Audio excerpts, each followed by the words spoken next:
क्या आप या आपके किसी क्लोज वन को बार बार टॉन्सिलाइटिस होता है? हर कुछ महीने में गले में दर्द, बुखार और एंटीबायोटिक का कोर्स लेना पड़ता है? क्या डॉक्टर ने बोला है कि टॉन्सिल्स निकालने पड़ेंगे?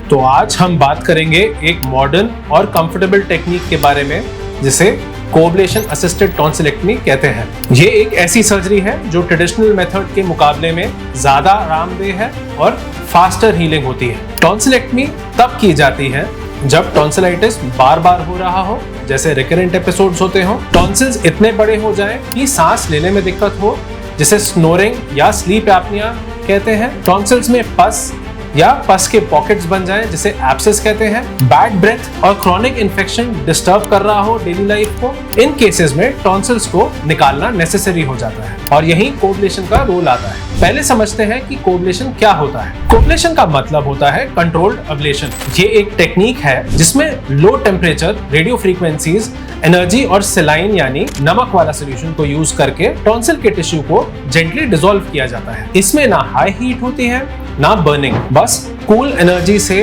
काम होता है, जिस वजह से सराउंडिंग टिश्यूज भी सेफ रहते हैं। इसका मतलब ट्रेडिशनल कटिंग या बर्निंग मेथड की जगह ये टेक्निक टिश्यू को मेल्ट करता है, वो भी मिनिमल ट्रॉमा के साथ। अब बात करते हैं कि सर्जरी कैसे करी जाती है। पेशेंट को जनरल एनेस्थीसिया दिया जाता है, यानी पूरी तरीके से सुला दिया जाता है। डॉक्टर एक कोअब्लेशन वॉन्ड यूज करता है जो एक स्लिम पेंसिल नुमा डिवाइस होता है। इस वॉन्ड के थ्रू सेलाइन और रेडियो फ्रीक्वेंसी एनर्जी मिलके टॉन्सिल्स को एकदम कंट्रोल वे में डिसेक्ट करते हैं। ब्लीडिंग मिनिमम होती है और ये प्रोसीजर ज्यादा ट्रॉमेटिक भी नहीं होता। पूरे प्रोसेस में हाई हीट जनरेशन नहीं होती है, सो रिकवरी काफी स्मूथ होती है। सर्जरी जनरली 15 से 30 मिनट की होती है एंड सेम डे पेशेंट घर जा सकता है। अब बात करते हैं इसके एडवांटेजेस के बारे में। पहले आता है लेस पेन, क्योंकि ज्यादा हीट नहीं बनती है तो आसपास का जो टिश्यू है वो नहीं जलता। इसके बाद इसमें लेस ब्लीडिंग देखी जाती है क्योंकि वेसल्स जेंटली सारी सील हो जाती है। इसमें फास्टर रिकवरी होती है,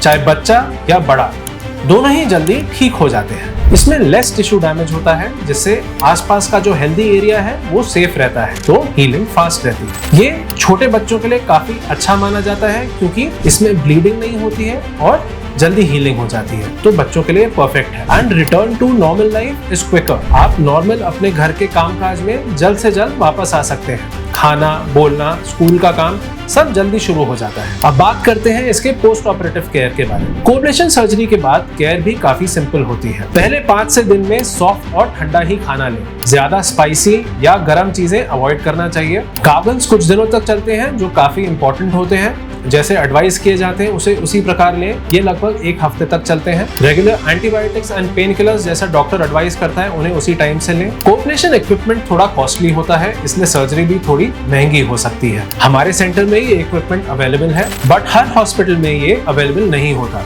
स्पेशली स्मॉल टाउन्स में। सो दोस्तों, कोअब्लेशन टॉन्सिलेक्टमी एक सेफ, मॉडर्न और कंफर्टेबल टेक्निक है, स्पेशली उन लोगों के लिए जिनको फ्रीक्वेंट टॉन्सिल इन्फेक्शन होता हो और जिनकी क्वालिटी ऑफ लाइफ इफेक्ट हो रही है। इसमें less pain, less bleeding, fast recovery, इससे ज्यादा एक मरीज को और क्या चाहिए। टॉन्सिल्स को निकालने का एक सटीक तरीका है कोअब्लेशन टॉन्सिलेक्टमी। इसके लिए अपने नजदीकी ENT कंसल्टेंट से संपर्क करें।